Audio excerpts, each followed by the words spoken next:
Joe Biden mundur di satu sisi mungkin sebagian melihat itu hal yang positif. Demokrat tuh sebenarnya siapa sih capresnya? Dan itu belum tentu Kamala Harris. Kenapa tidak mungkin Obama akan comeback? Kita butuh 3.000 triliun untuk transisi energi, mahal sekali. Harus dibantu tuh dari negara maju. Negara majunya nggak mau. Mitra kita 10 tahun ke depan yang harus dikelola oleh Pak Prabowo ini justru China.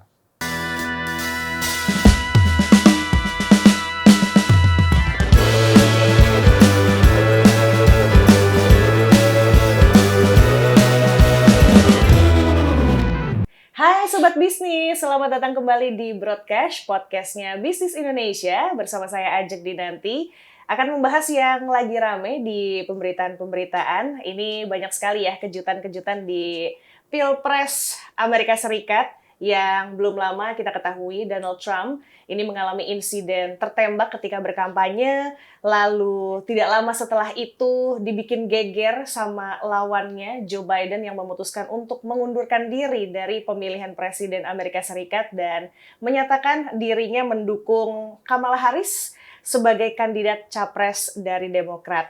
Nah, ini dinamika dari pemilu AS ini jelas banget menjadi perhatian publik terutama para pelaku pasar ya, karena dari setiap isu-isu baru yang muncul rasanya cukup berpengaruh dengan pasar dan juga perdagangan secara global. Nah, makanya saya ingin membahas lebih lanjut bagaimana dampak Pilpres Amerika Serikat ini di ekonomi global dan apakah berdampak juga di ekonomi Indonesia? Bersama saya sudah bergabung Mas Bima Yudhistira, Direktur Eksekutif Center of Economic and Law Studies atau CELIUS. Halo Mas Bima. Halo.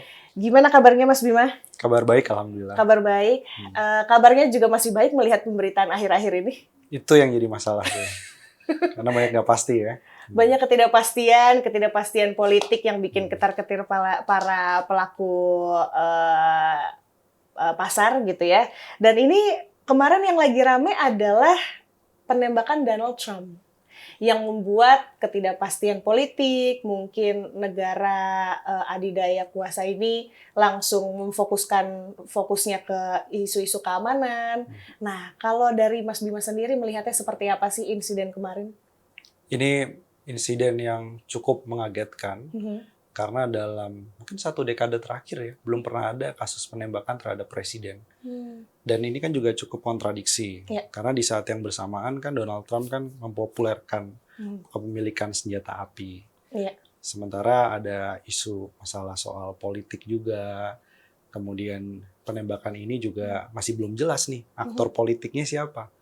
Apakah dia memang individual atau sebenarnya dia punya ideologi tertentu.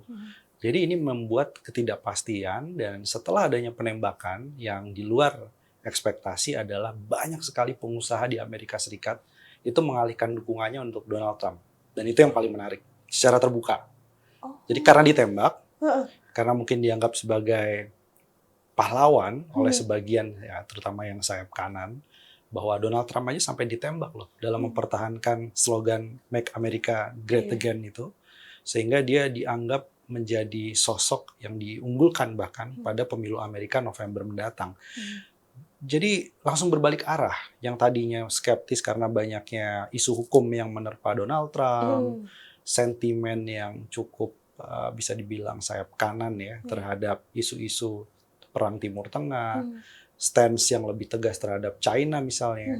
Tapi begitu kemudian dia diposisikan sebagai korban dari aksi penembakan yang bernada politis, itu kemudian langsung banyak sekali pihak-pihak yang terpesona oleh Donald Trump. Itu yang kita cermati. Nah, kalau bicara soal Joe Biden-nya sendiri, dalam beberapa kali tampil di panggung, baik dia pidato, kemudian dia debat dengan Donald Trump, itu kita lihat sekali bahwa kemampuan Joe Biden memang jauh di bawah dari Donald Trump dalam hal retorika. Iya, dalam hal retorika, dalam hal kejelasan visi dan sikap, terutama ditanya oleh isu-isu yang sensitif.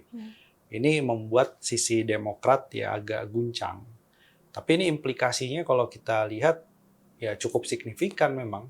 Karena semua menebak, selain banyaknya pemilu di banyak negara, isu soal masalah suku bunga Amerika yang masih tinggi, belum akan turun, soal masalah utang Amerika, tapi di sisi yang lain semua orang tuh sedang menunggu momentum November nanti ini dengan dua pertanyaan. Apakah Trump akan menang? Kalau menang kebijakannya apa? Dan yang kedua, andaikan Trump tidak menang, siapa dari Demokrat yang bisa mengungguli tingkat elektabilitas dari Donald Trump untuk saat ini? Jadi diposisikan kemarin menjadi korban, ternyata eksistensi dan elektabilitasnya naik, dan banyak yang menduga kayaknya menang nih Donald Trump gitu ya. Nah, apakah kalau misalnya Donald Trump itu menjadi presiden Amerika Serikat berikutnya dan lagi, apakah kebijakan-kebijakan yang lama, cara dia memimpin negaranya, Make America Great Again, itu akan kurang lebih sama seperti yang lalu? Atau kalau kita lihat dari kampanyenya yang sekarang, akan ada perbedaan mungkin? Ada yang sama, tapi ada yang beda. Yang sama itu adalah isu soal China atau Tiongkok. Jadi ini ternyata diamini juga oleh sebagian pendukung Demokrat yang cukup kecewa dengan Joe Biden, sehingga ada swing voter bisa jadi mendukung Trump. Karena Trump akan tetap tegas soal isu soal China. Jadi perang dagang, proteksionisme yang dilakukan oleh Amerika Serikat untuk menghambat eksistensi China di banyak negara-negara mitra penting Amerika Serikat itu tetap akan menjadi salah satu isu yang dipertahankan. Yang kedua, Amerika Serikat ini akan tetap di bawah Donald Trump akan mulai menjauhi forum-forum yang sifatnya multilateral, itu tetap. Jadi kayak buat apa sih ada WTO? Buat apa sih mau bikin apa lagi sekarang? Mungkin semacam TPP dulu ya, zaman Obama, itu juga buat Trump nggak menarik, dan pendekatannya akan lebih ke bilateral, itu mungkin akan tetap sama. Yang berbeda, dengan banyaknya kasus hukum yang menerpa Donald Trump di akhir jabatannya, kemungkinan besar dia akan lebih berhati-hati. Jadi mungkin dalam memutuskan nggak kayak kemarin ya, yang serang. Kayaknya vokal ya, banget. langsung kita putus hubungan dagang, misalkan dengan suatu negara, kebijakan-kebijakan yang terlalu reaksioner, yang terlalu cepat, itu kemungkinan besar akan lebih berkurang tensinya. Karena khawatir dia juga akan tersandra lagi oleh beberapa kasus hukum. Iya. Takut jadi backfire juga ya nanti. Nah, tapi sempat baca juga nih Mas di beberapa berita yang sudah tayang di bisnis ya. Kalau penembakan Donald Trump itu ada efeknya ke pasar. Dimana kalau kita lihat tarik ke belakang itu tahun 2016 ketika Donald Trump menjadi presiden, dolar menguat. Begitu turun, melemah. Apakah ini akan terulang lagi polanya? Kita lihat memang ada kaitan, tapi masih belum terlalu ya. Belum terlalu menjadi sentimen utama. Karena kalau melihat misalnya dolar indeks atau perbandingan dolar dengan mata uang dominan lainnya, itu masih di level yang cukup tinggi, tapi sebelum Donald Trump ditembak ada di level 105. Kemudian sekarang di level 104. Jadi artinya ada turun tipis justru di dalam dolar indeks kalau perbandingannya. Tapi bagi rupiah ceritanya kan beda. Kalau dolar dengan rupiah, dolarnya cenderung menguat. Sehingga rupiah di 16.200. Dari sebelumnya dia di level 16.000 sampai 16.100. Jadi ada memang sentimen untuk memperkuat lagi Amerika, dan sebagian investor keluar dari negara berkembang karena memang melihat sentimen kebijakan Donald Trump akan banyak fokus di domestik Amerika. Jadi masih sebenarnya banyak investor yang masih lihat kondisi kali ya, apa yang terjadi nanti di bulan November, siapakah yang menang. Lalu kebijakan Donald Trump nanti akan seperti apa, arah kebijakan ekonominya akan seperti apa, karena secara yang kita tahu juga ya Sobat Bisnis, ini Amerika kan bisa dibilang negara inti, sentralnya gitu ya, kayak mau kebijakan satu apa, pasti ngefek tuh ke semuanya, ada efek dominonya, termasuk yang tadi isu yang kemarin terjadi adalah penembakan Donald Trump. Belum lagi kita masuk ke Joe Biden mengundurkan diri, lalu memberikan dukungannya kepada wakilnya Kamala Harris. Nah ini apakah ini kan juga menjadi sorotan ya dan memberikan sentimen untuk pasar. Dampaknya ke Indonesia nih gimana? Joe Biden mundur di satu sisi mungkin sebagian melihat itu hal yang positif. Oh gitu. Iya, karena memang dari banyak kebijakan Joe Biden dianggap masih sulit misalnya Joe Biden meskipun sudah ada kebijakan Inflation Reduction Act, judulnya adalah menurunkan tingkat inflasi, tapi buktinya tingkat inflasi di Amerika Serikat sekarang masih relatif berada di atas target misalnya dari bank sentral. Jadi itu salah satu isu yang belum terpecahkan. Masalah Israel Palestina, masalah keikutsertaan Amerika secara langsung tidak langsung membantu Ukraina, kemudian juga permasalahan konflik di banyak negara lainnya. Itu juga salah satu yang membuat tidak clear Joe Biden. Tapi ada pertanyaan, kalau Joe Biden menyerahkan kepada Kamala Harris, ini persoalan lain nih. Apakah Kamala Harris akan lebih firm diterima? Itu akan ditunjukkan nanti pada bulan Agustus. Itu ada National Democratic Convention. Apa itu? Itu yang akan memilih siapa calon presiden dari Partai Demokrat. Jadi Democratic Convention. Jadi di situ nanti akan ada ratusan orang yang akan menentukan. Demokrat tuh sebenarnya siapa sih capresnya. Dan itu belum tentu Kamala Harris. Belum tentu Kamala Harris. Karena faksi di Demokrat sekarang ini yang kecewa dengan Joe Biden itu juga cukup banyak. Jadi ada gengnya Bernie Sanders, Elizabeth Warren juga, kemudian ada banyak sekali senator lainnya yang siap sebenarnya. Bahkan kenapa tidak mungkin Obama akan comeback? Yang tidak boleh kan 3 periode berturut-turut. Ya. Tapi ketika dia ada jeda dan jedanya udah diisi 2 presiden, kemudian dia majukan lagi, bisa jadi Obama akan dimunculkan lagi sebagai salah satu kandidat. Bisa Amerika Serikat tuh yang yang tidak bahkan di dalam penjara pun aturannya itu memperbolehkan untuk mencalonkan diri jadi presiden. Punya kasus hukum kayak Donald Trump itu masih bisa. Jadi nggak ada yang melarang siapapun untuk mencalonkan. Jadi masih sangat-sangat cair di Demokrat. Tapi kalau bicara soal Kamala Harris, ada beberapa kebijakan dia ikut mendukung misalnya Just Energy Transition Partnership. Transisi energi yang nilainya komitmennya 20 miliar dolar ya, sampai 21,5 miliar dolar. 300-an triliun untuk membantu transisi energi Indonesia. Dia juga yang kemudian di administrasinya Kamala Harris ini membantu Joe Biden. Kemarin kita baru kedatangan wakil menteri keuangan ya atau sekretari treasury-nya Amerika, Alexia Latorte. Dia datang kemudian bertemu dengan pejabat, bertemu dengan organisasi kemasyarakatan dan menghapus utang 500-an miliar rupiah utang Indonesia. Yang ditukar dengan konservasi terumbu karang. Ya. Itu kan inovasi yang nggak pernah dilakukan di era Donald Trump. Jadi kalau soal lingkungan nih ya nggak diragukan lah. Soal energi ada beberapa yang kita kritik, tapi komitmennya terhadap itu jauh lebih baik daripada Donald Trump. Nah, itu kalau Kamala Harris. Tapi itu pun juga masih sangat cair sekali lagi. Kita belum tahu. Akan seperti apa ya? Pokoknya nih jawabannya akan kita tungguin Agustus dulu berarti ya? Betul. Kan kaget juga ya, iya kenapa ada kemungkinan Barack Obama ya mungkin bisa jadi muncul namanya. Cuman yang lagi di-highlight karena Kamala Harris diberikan dukungannya sama Joe Biden kan.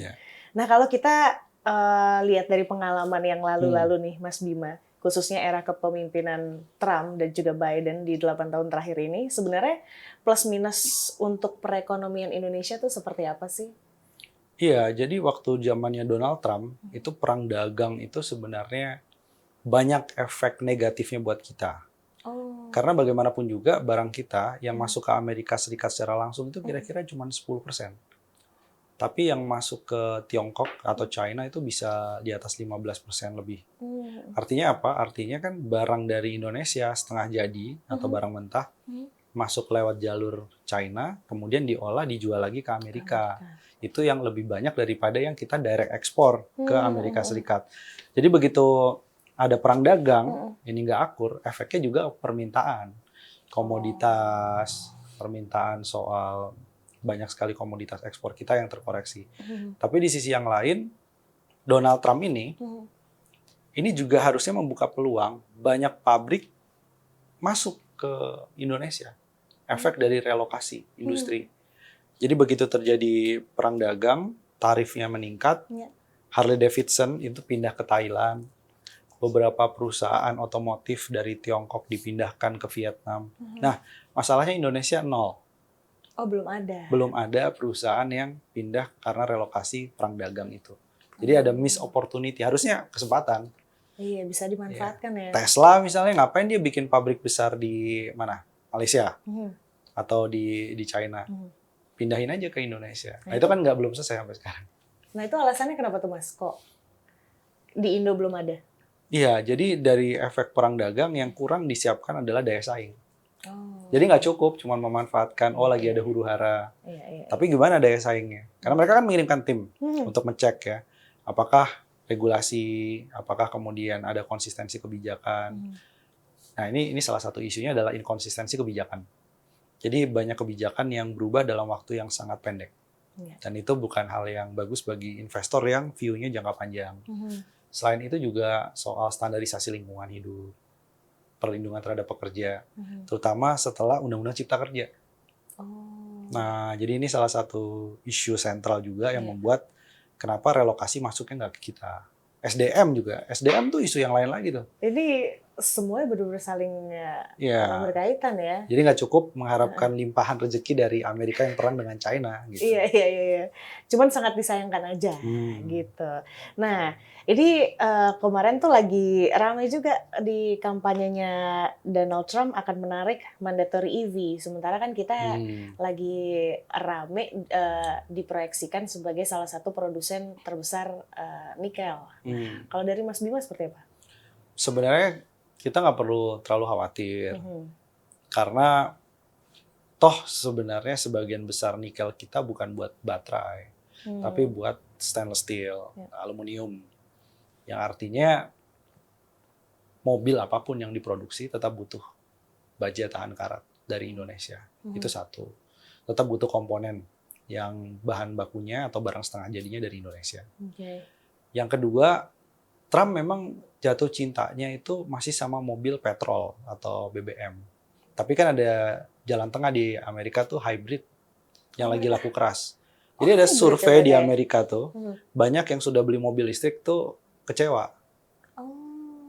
Karena? Sehingga ya mungkin perawatan mahal, ya mungkin butuh waktu pengisian dan lain-lain. Jadi mereka balik lagi ke mobil BBM atau mobil hybrid. Jadi kenapa banyak produsen mobil di Amerika Serikat mempertahankan mobil hybridnya, nggak mau switch ke mobil listrik? Salah satunya karena mobil hybrid ini dianggap sebagai transisi. Jadi masih pakai BBM, tapi pakai baterai juga, itu dianggap bagi warga Amerika masih menarik. Nah, solution lah ya. Kalau pakai hybrid kan tetap baterai tuh. Harapannya masih ada nikel kita masuk di situ. Tapi memang Donald Trump ya, dia memang agak climate denial dan itu yang nggak berubah. Dia adalah generasi boomers ya, yang kemudian generasi boomers ini melihat bahwa isu perubahan iklim ini konspirasi global. Isu transisi energi ini akan melemahkan ekonomi Amerika bahkan. Jadi itu yang terus-menerus diulang-ulang dan kelihatannya ya di era Donald Trump isu transisi energi, apalagi kita ya, kita butuh 3.000 triliun untuk transisi energi, mahal sekali, harus dibantu tuh dari negara maju. Negara majunya nggak mau, jangankan bantu kita, di negaranya sendiri mereka membalik arah soal transisi dengan tadi ya EV nggak mau dan lain-lain. Jadi itu tantangan gitu. Ini challenging juga ya ternyata, maksudnya dengan isu pemilihan presiden ini dengan karakter yang setiap presiden pasti punya karakter yang berbeda-beda, tapi mungkin tujuannya pengen mensejahterakan negaranya, tapi pendekatannya nih yang berbeda-beda yang ternyata sudah pasti efeknya akan ke negara-negara lain. Salah satunya adalah di Indonesia sendiri. Kalau secara global, mana yang lebih menguntungkan antara Donald Trump atau Kamala Harris? Sebenarnya sih ini split juga ya. Ada pelaku usaha yang justru menginginkan Donald Trump. Karena menurut mereka banyak potensi dari limpahan perang dagang tadi menguntungkan Indonesia. Dan juga standarisasi. Jadi banyak yang mengeluhkan sejak adanya standarisasi yang kuat di bidang lingkungan, hak asasi manusia. Biasanya Demokrat tuh bermain di situ. Ada Inflation Reduction Act atau IRA. Itu dianggap menghambat ekspor Indonesia dan menjadi proteksi. Ada satu pengusaha begitu. Tapi yang lain punya persepsi yang berbeda. Justru kalau kita ingin meningkatkan kualitas dari ekspor kita, maka standarisasi itu harus kita kejar, bukan kita hindari. atau dianggap sebagai hambatan. Jadi contohnya kalau hilirisasi nikel kita itu lebih peduli soal pengelolaan limbah, kemudian standarisasi lingkungan hidupnya, nggak pakai PLTU batubara, itu mungkin akan lebih banyak terserap di negara-negara maju, termasuk di Amerika Serikat. Jadi ini memang ada perspektif yang berbeda-beda. Pengusaha pun saya kira juga akan split memandang soal potensi mana yang lebih menguntungkan.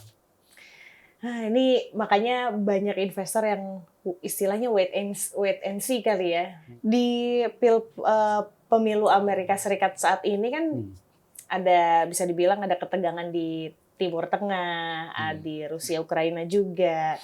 Nah, untuk ekonomi Indonesia di paruh kedua 2024 gimana Mas Bima melihatnya?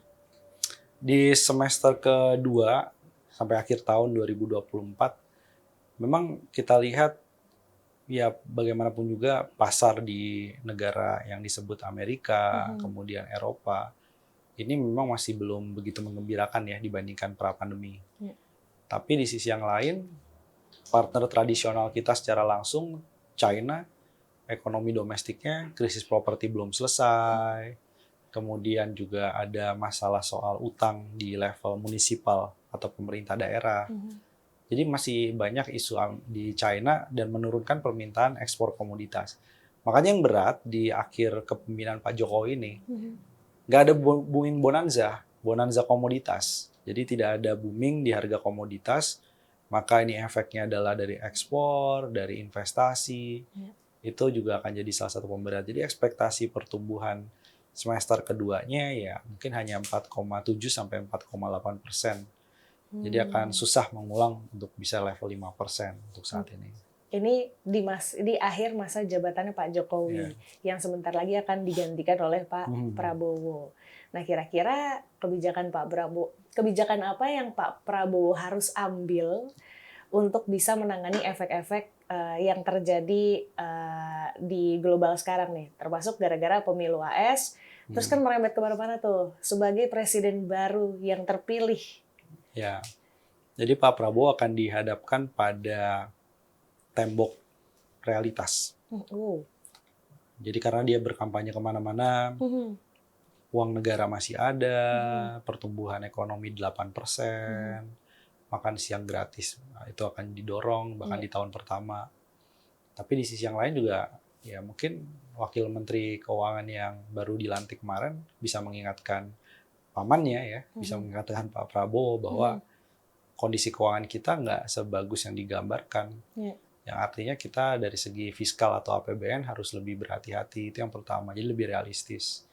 Kemudian kedua ya mungkin skala prioritas. Pak Jokowi punya warisan. Warisan ya proyek-proyek yang memang harus diselesaikan. Dan itu butuh anggaran yang sangat besar.